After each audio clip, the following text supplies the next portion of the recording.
Hey, Shalom, Malcolm. You're gonna get started here shortly. Just gotta check the audio real quick. Audio real quick. We good. So Shalom. First and foremost, I want to start by giving all praises, honors, and glories to Yahweh, Bahashem, Yahweh Shai, Bahashem, Hakwadash. I want to give about honors to the apostles and the elders, of great millstones taught us. This 100% truth according to the spirits of be Yahweh, Bahashem, Yahweh Shai.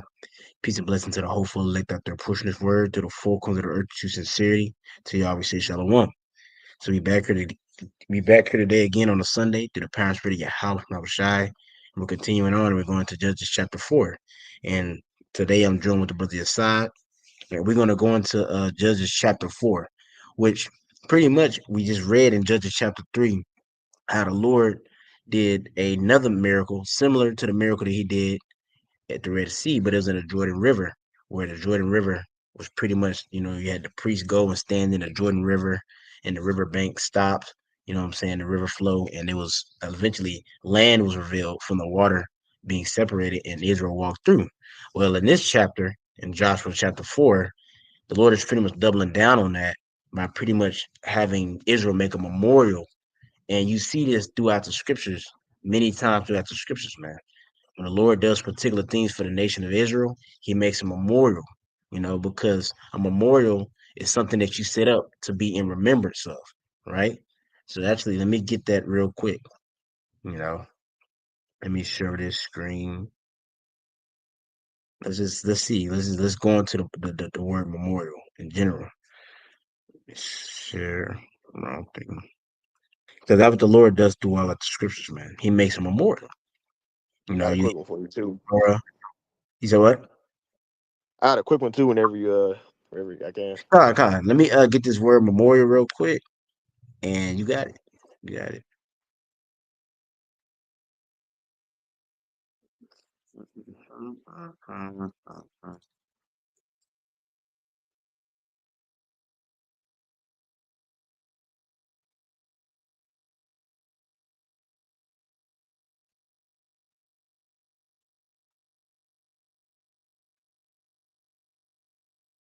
Right. It says memorial. This is a memorial in the etymology online. It says the adjective says late 14th century memorable, excellent, also remembered, committed to memory. You see, so the Lord, when He do these particular things, He says a memorial so it could be committed to our memory. So we could always remember and call back to these mighty works that Yahweh Bashmawashah have done for us.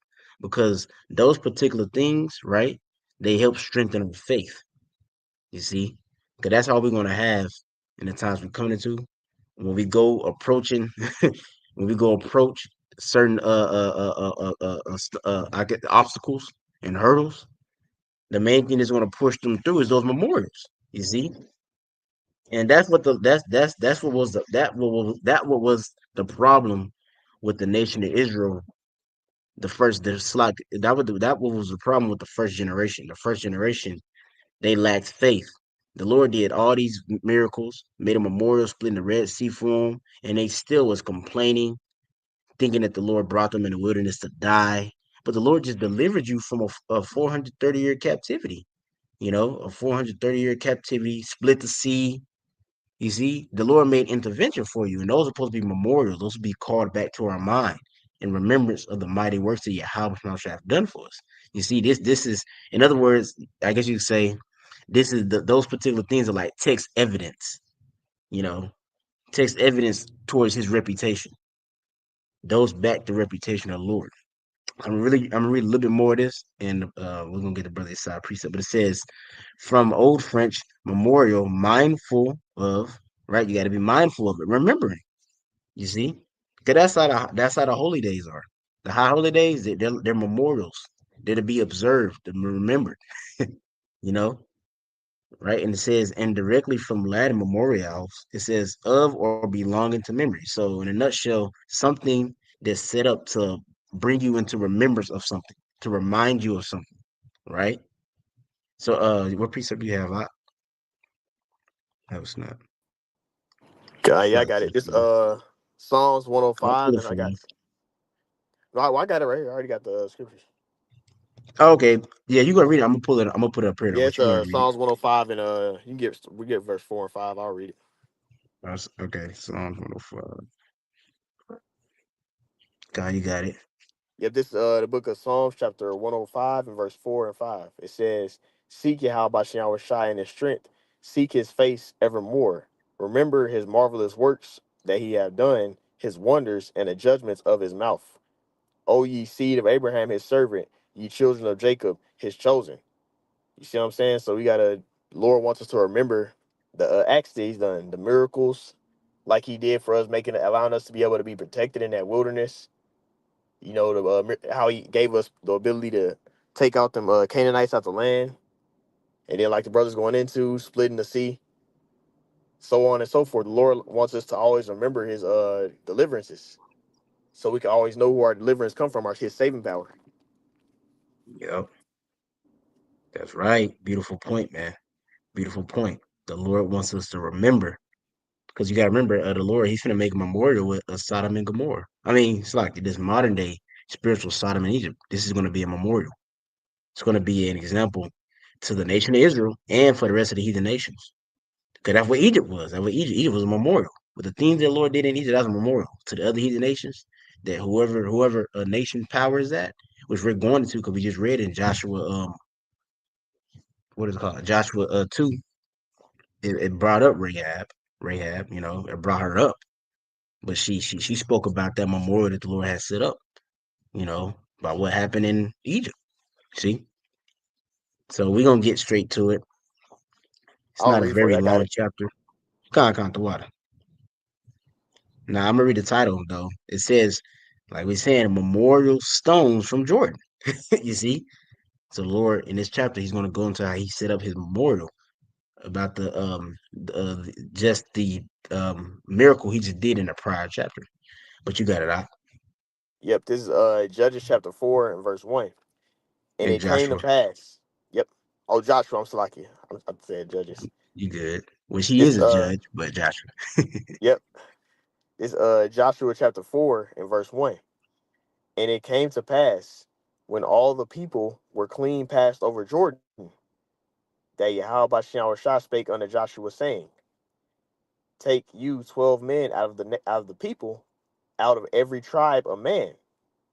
You see, it said, take you 12 men out of the people, out of every tribe of men. So, first off, you know, it's dealing with men. But secondly, you see throughout the scriptures that 12 is very significant, which we know that 12 is essentially representation of like the governing power. You got the 12 disciples, you got the 12 men, the 12 spies that was sent out. The Lord always deals with that number 12, and that lets us know that it's a lot of significance behind the number 12, because that number 12 essentially points towards the governing body of the nation Israel. You see, the Elohim a lot of times. That 12 does. But you got it out. Then Jacob had 12 sons, 12 Yep. patriarchs. Yep. 12 sons, 12,000 from each tribe. You see, so you got it out. Yep, this is Joshua 4 and verse 3. And command ye them, saying, "Take you hence out of the midst of Jordan, out of the place where the priest's feet stood firm, 12 stones, and ye shall carry them over with you, and leave them in a lodging place where ye shall lodge this night."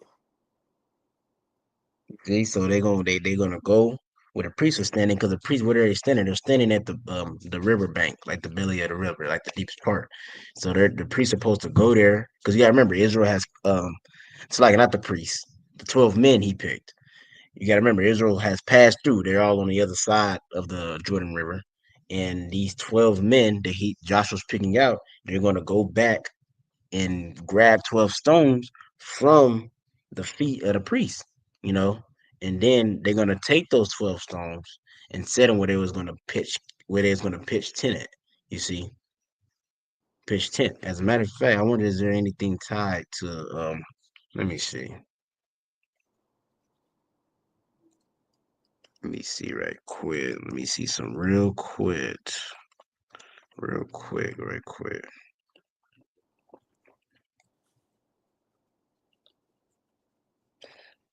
Hmm.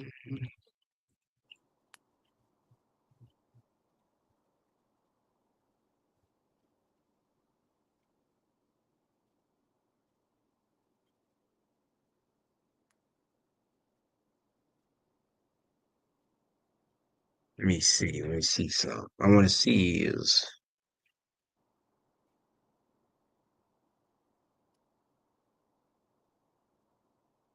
okay. I figured. Okay. Okay.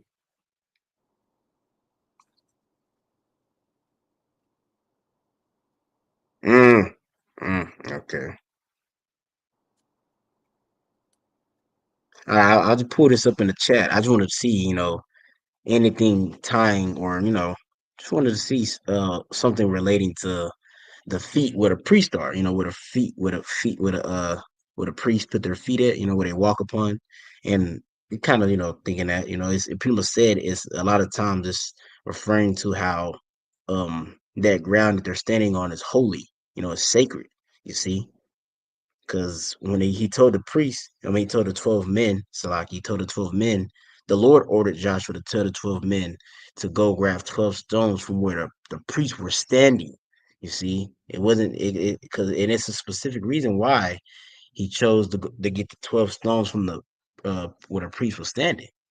You know, because the Lord could have been like, go grab 12 stones from the other side or find you 12 stones, but no, go grab 12 stones from the feet, what I'm saying, of where the priests are standing. And we know the priests, which the priests are representation, that a Levitical priesthood, they're a representation of the service of the Lord.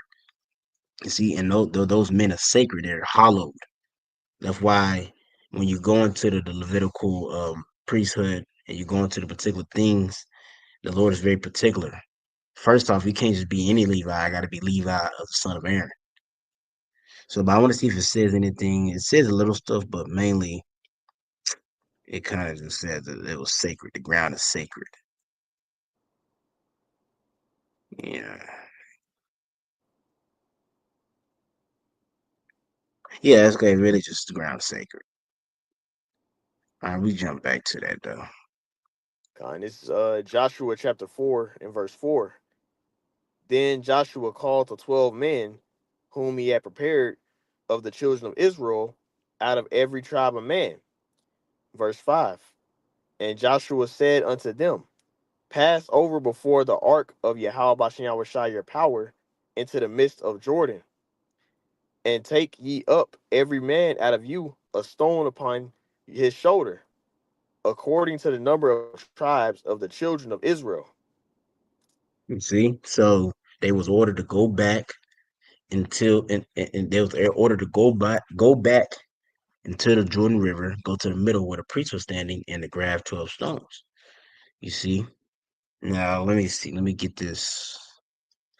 Let me see. Let me find it. Because it's 12 stones, and they took these stones and put them upon their shoulders.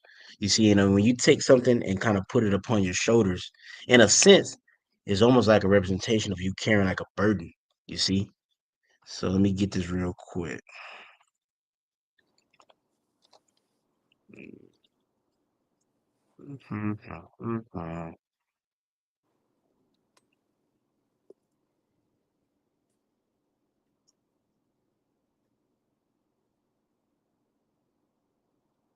Let's see.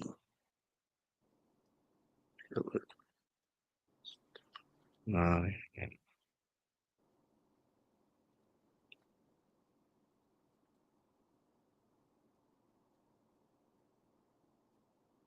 do you know the scripture that goes into how he should be a pillar in my house? I know this. Let me try to find it.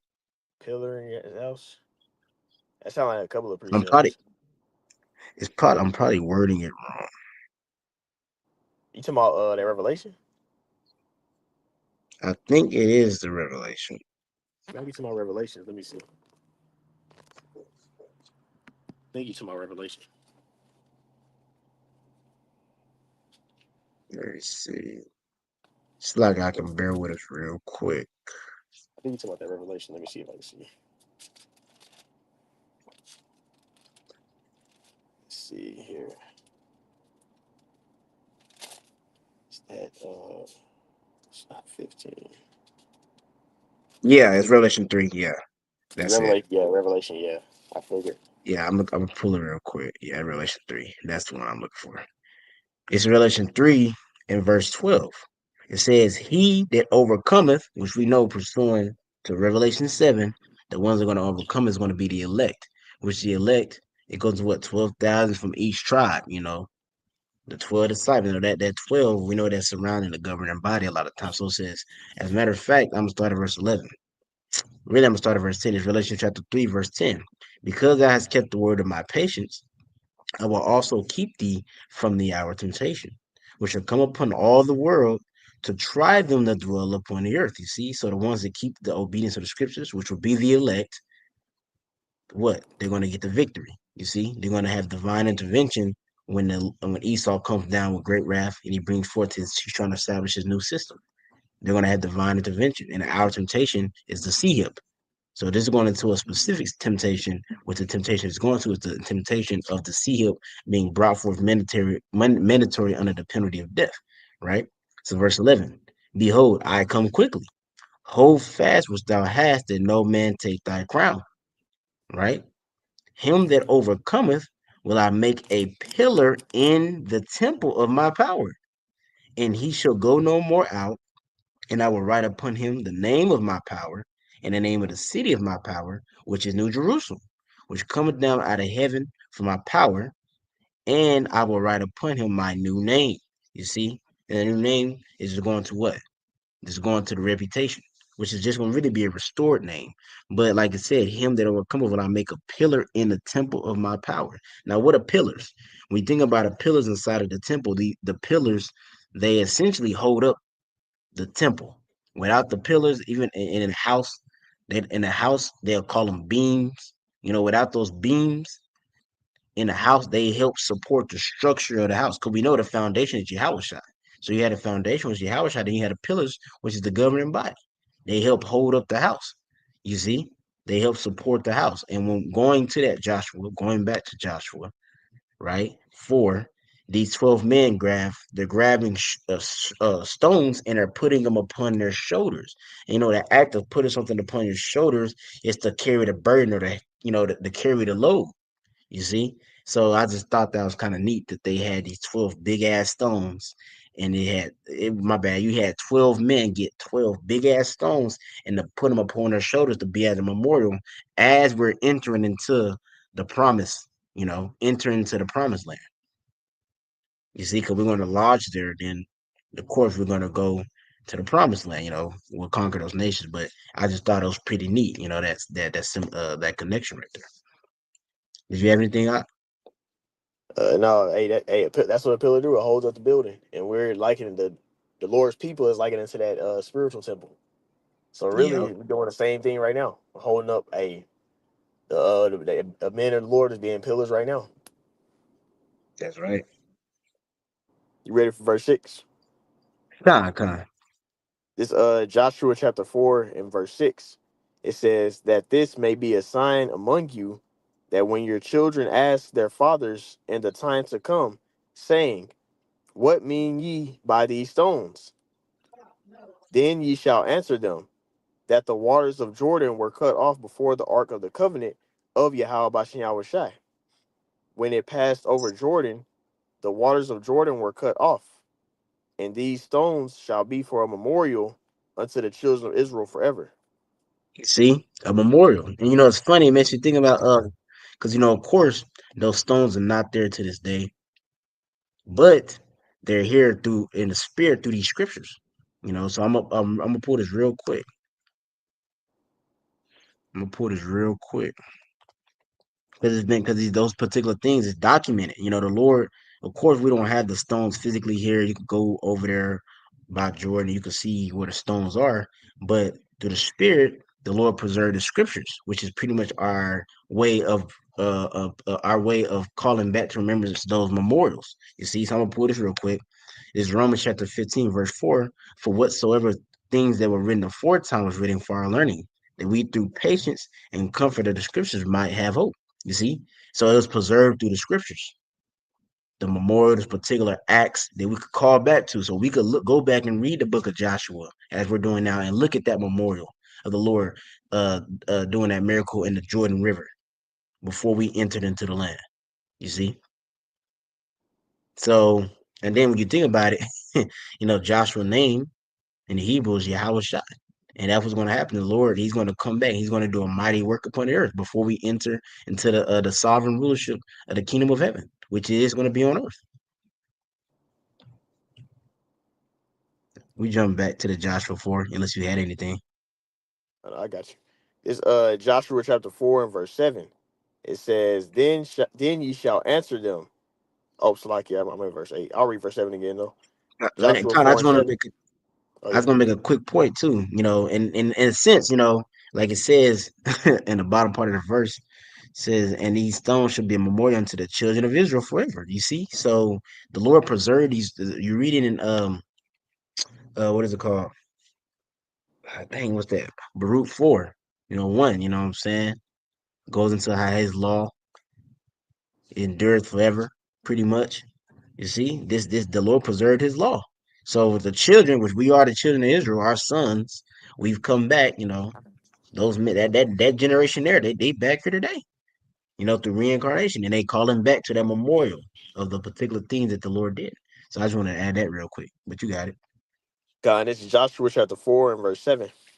It says, then ye shall answer them that the water of Jordan were cut off before the ark of the covenant of Yahweh Bashem Shai. When it passed over Jordan, the waters of Jordan were cut off, and these stones shall be for a memorial unto the children of Israel forever. Verse 8. And the children of Israel did so as Joshua commanded, and took up 12 stones out of the midst of Jordan, as Yahweh Shai spake unto Joshua, according to the number of the tribes of the children of Israel, and carried them over unto the place where they lodged, and they laid them down there. Verse 9. And Joshua set up 12 stones in the midst of Jordan, in the place where the feet of the priests which bear the ark of the covenant stood, and they are there unto this day. Right. So if you read it in the NLT, because that might little confuse you a little bit, let's put it in the NLT real quick.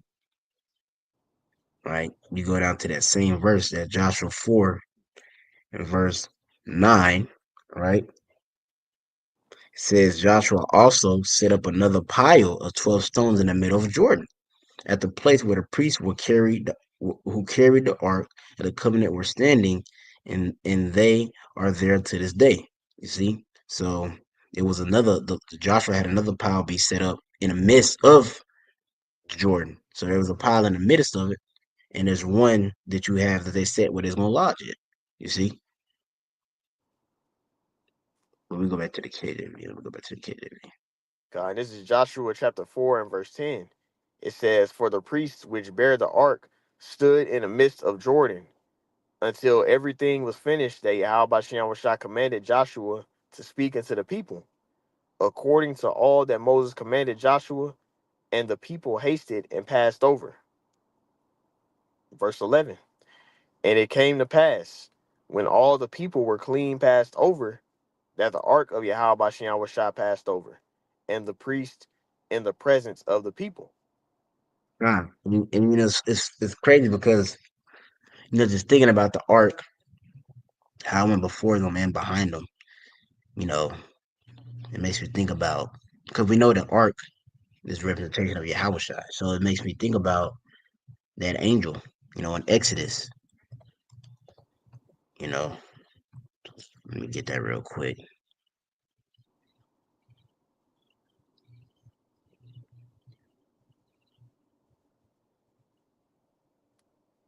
All right, let's read it real quick.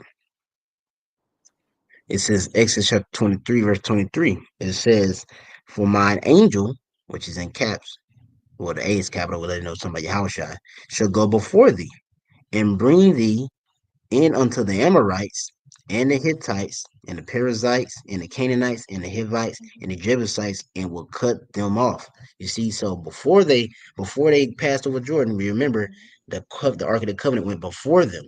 You see, it went before them. And then when you think about then the time of Egypt, when Israel was leaving Egypt, what happened? The Lord had the chariot go before them. It was a fire flame at night and a cloud by day, but it also went behind them when the Egyptians got behind them. You see? And I was on the way to Israel, pretty much crossing over through the Red Sea and essentially being on the path to the promised land. So I just thought that, that parallel right there, how the Ark of the Covenant was there and it walked before Israel, stopped, Israel came, and it was behind Israel, and now it's coming behind Israel. We know that Ark of the Covenant is representation of Yahweh Shah. That's what a lot of that's what these things point to. You got it up. Yep, this is Joshua chapter 4 and verse 12.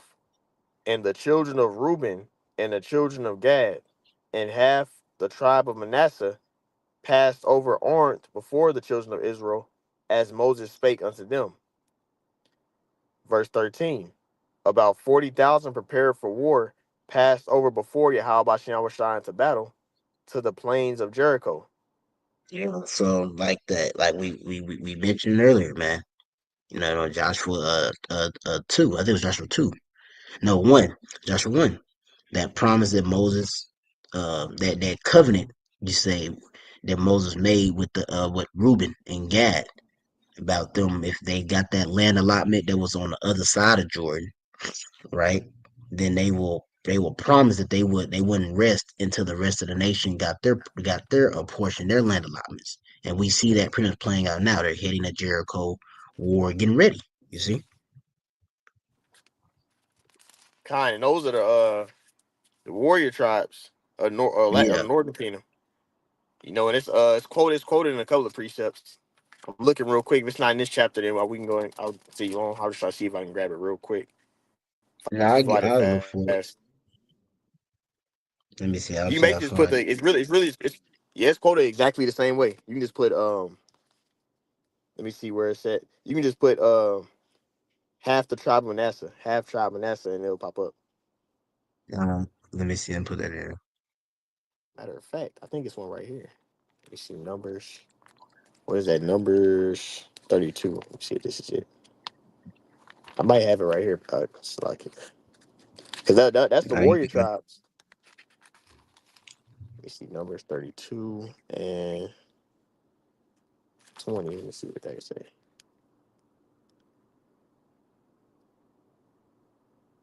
Yeah, that's going. Okay, yep. That's going into what you were talking about. That's not the one I'm looking for though. You type it in. Yeah, I type it in. I'm looking. I'm trying to see. It It's says. one. It's one in Chronicles. Okay, I'm gonna go to Chronicles. It says. I'm gonna share this because it's got it up here. Let me see. Yeah, you talking about Chronicles 5 and Yep, there it 18, right? is. Oh yeah, there you Yeah, go. this is First Chronicles chapter 5 verse 18. The sons of Reuben and the Gadites and half the tribe of Manasseh of valiant men able to bear buckler and sword, and to shoot with the bow, and skillful in war, were 40,703 score, and went out to war. Kind. So that was the warrior tribes for Northern Kingdom. You know, that's why I always quote them. There's many scriptures that say it, like it'll say the men of Gad, Reuben, and then it'll say the half the tribe of Manasseh. And the scriptures oftentimes it repeats that 'cause that was like the warrior tribes for the Northern Kingdom. Mm, God. I'm gonna get that word valiant. This is Strong's GH2428. Chayal, Chayal, and it says strength, might, efficiency, wealth, army. You see, ability, efficiency, force. So, like the priest saying, they was valiant men. Even you read right here, probably a fourth with of men, army. See, they was an army. They was a part of the army of the nation Israel. It says right here, army, band of men, soldiers. See, so they was the warriors, like the priest just said, man, the warrior tribes, and that's why the Lord had it set up to where they will go out to help the nation of Israel receive the promise. Which essentially, when you get, especially talking about Jericho, which we'll get to it, Jericho went down by it was pretty much no weapons of war, just essentially just singing in obedience. But it's only a matter of time for Israel to see that because right now they're getting ready for battle. Wait, we can go back to the Joshua 4. Kind of. Yep. He even had it named some of those tribes too when King David went to that war in Ziklag.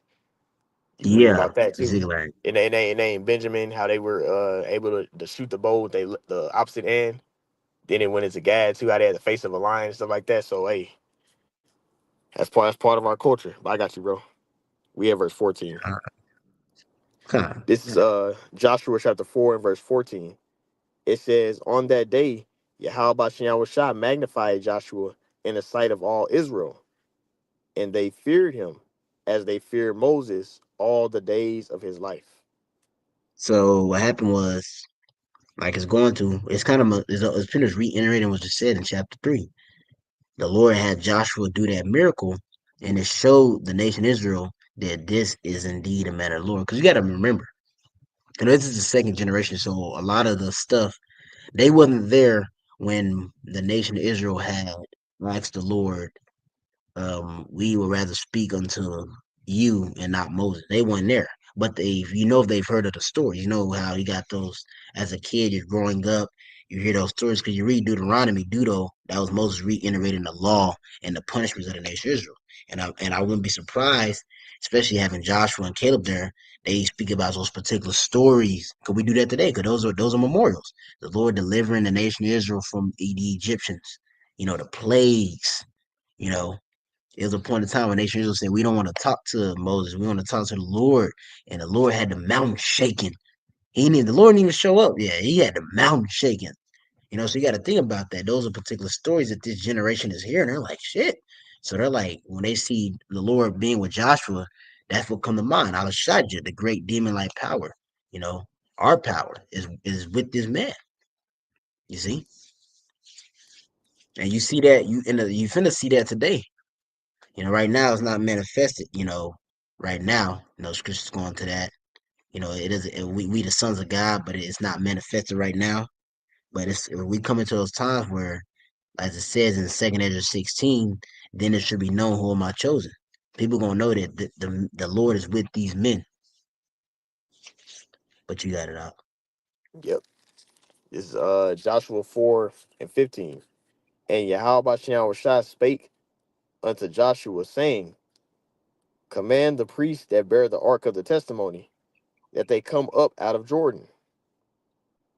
Verse 17. Joshua therefore commanded the priests, saying, come ye up out of Jordan. Yeah, so they walked out of the water pretty much. I mean, they walked out of the Jordan River, the base. This is going into, like we mentioned, you had the priest walk into the water, the miracle happened, and this is all on the command of Joshua. The Lord is dealing with Joshua. It's all on the command with Joshua.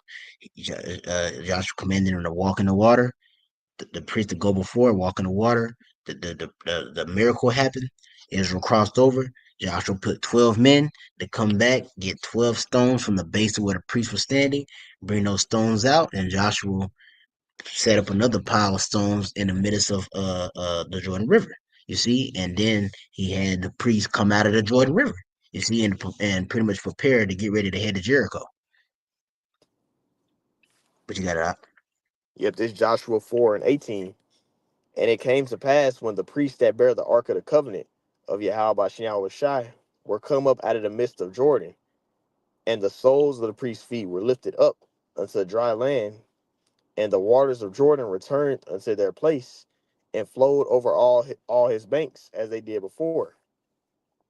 See, so once the Ark of the Covenant moved, that's when the water went back. You see, that's when essentially went back. Everything went back to normal.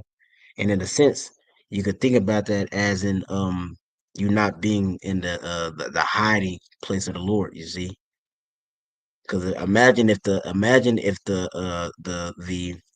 Ark of the Covenant was there and the nation of Israel didn't pass and the Ark of the Covenant just walked straight through. You see, essentially, the water would have went back. Because of course, too, this is all based upon obedience. There's a certain order the Lord wants it to be done in. It's a particular order. The Ark of the Covenant goes first, then the nation of Israel. Then after the nation of Israel crosses over, and the stones get set, then the Ark of the Covenant comes afterwards. See, so you gotta be in line. Imagine if a nigga, man, I decided I want to stay back. Or I want to go before. Eventually, it'd have been judged because they would have been outside of that safe haven. They'll be outside of the secret place of the Lord at that point. That spiritual ark. Yep. Yeah, yeah, kind of like the water. Spiritual art. The water. I was trying to think like the water, spiritual art, man. That's it. Oh, yeah. This Joshua chapter 4 and verse 19. And the people came up out of Jordan on the 10th day of the first month and encamped in Gilgal in the east border of Jericho. Verse 20. And those 12 stones which they took out of Jordan and did pitch in Gilgal.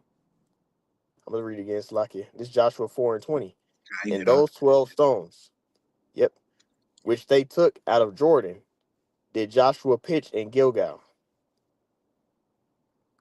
Verse 21. All right, you keep going. And he spake unto the children of Israel, saying, when your children shall ask their fathers in the time to come, saying, what mean ye these stones?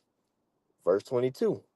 Then shall ye let your children know, saying, Israel came over this Jordan on dry land. Verse 23. See, so, Oh, you got it. you see, so just pretty much, right now it's just kind of reiterating the whole thing. So as a priest, when he reads the full thing, I'm gonna pull up a map, kind of where show you where Israel's pretty much at, and yeah. So you got it out. Kind. This is Joshua chapter 4 and verse 23. For Yahweh Bashem will show your power, dry up the waters of Jordan from before you until you were passed over, as Yahweh Bashem will show your power did to the Red Sea, which he dried up before us until we were gone over. Verse 24. That all the people of the earth might know the hand of Yahweh Bashem Shai, that it is mighty, and that ye might fear Yahweh Bashem Shai your power forever. See, so I'm gonna pull this scripture real quick. Pull this Psalm 9.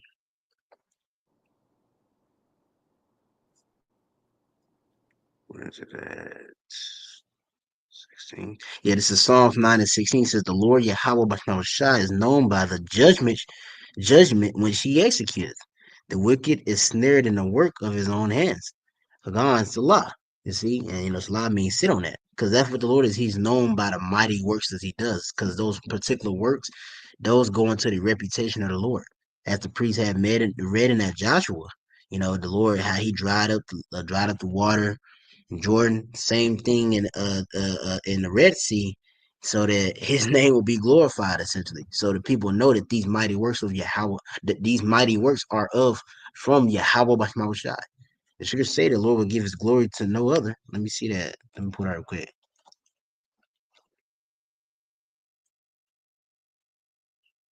Damn, fucking fucked it up.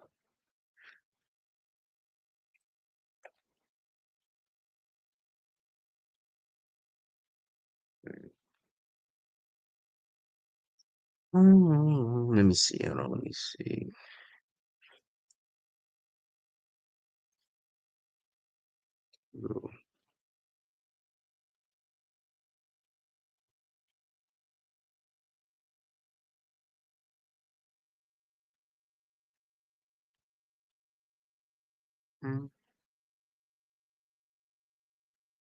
Okay, I said 42.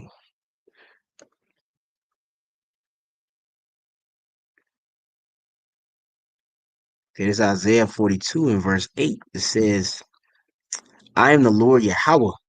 That is my name. And like we said, name, the one that pertains to reputation, right? And my glory I will not give to another, neither my praise to graven images, going into idols. You see, so you got all these particular idols throughout the earth, niggas giving homage to, but we come to the time where the Lord's going to show you that that glory belongs unto him. You see, that glory belongs unto him, it belongs unto his son.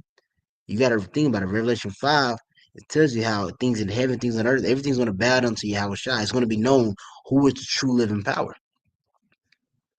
Scriptures say how let them know you as we know you. We know through the power and spirit of Yahweh Shai, he the true living power. He put a spirit upon us, we came into the obedience of the scriptures. But as far as these heathen nations, they don't acknowledge the power of our Lord. Now in this, but back then they did at a point in time, as you see in the book of Joshua. The book of Joshua, hey, Rahab was like, "We heard about your power." And you got to think about it, they had their idols, but they knew that these idols couldn't mount up to the true living power. They was like, nah. Even when you read in the book of Samuel, when we had a lot of conflict and strife with the Philistines, when they took the Ark of the Covenant made Dagon get on his knees. Which Dagon, if I'm not mistaken, he's the fish. Well, he's an idol that had like a fish head or a frog head. My bad, I think he had a frog head. But Dagon, they'll come in there and they'll see Dagon kneeling down to the Ark of the Covenant. And who the Ark of the Covenant is? Yahweh Shai. As a matter of fact, let me pull this real quick. Is that Isaiah 19? I think it's Isaiah 19.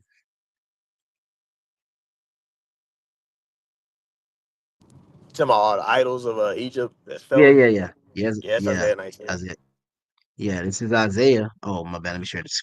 This is Isaiah 19:1. It says, "The burden of Egypt. Behold, the Lord Yahweh Bahashim Yahushua rideth upon a swift cloud, going to a chariot, and shall come into Egypt. And the idols of Egypt shall be moved in his presence. And the heart of Egypt shall melt in the midst of it." You see, and that's what's going to happen. Because in ancient times, that's pretty much what happened, man. Those idols was all confounded when Yahweh Shai showed his mighty work in the earth. And the same thing is gonna happen now, man.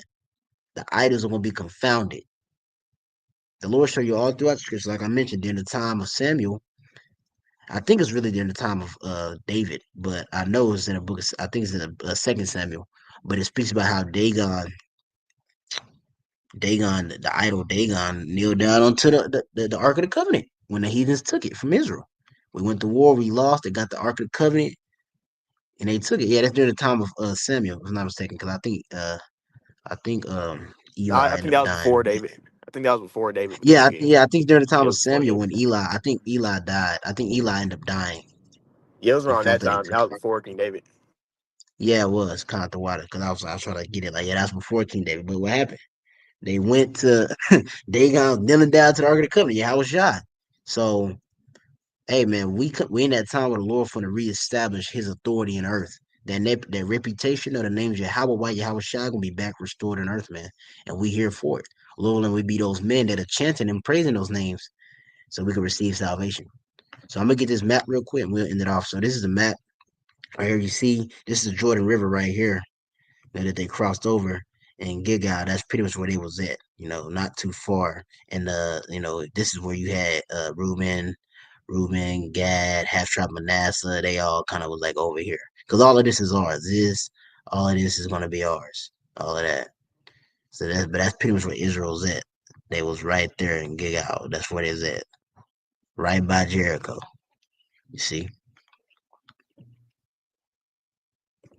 So yeah, man. If you got any precepts, Hey, kind of was well put, bro. God, hey, wait, loneliness edifying through the power and spirit, Yahweh Shai, and feed you lemon sheets of Yahweh Bahashim Yahushai. We're going to end off saying, call her law, Yahweh Bahashim Yahushai, Bahashim Hakwadash. We're going to give them honor to the apostles, integrate millstone to y'all. We're going to say Shalom.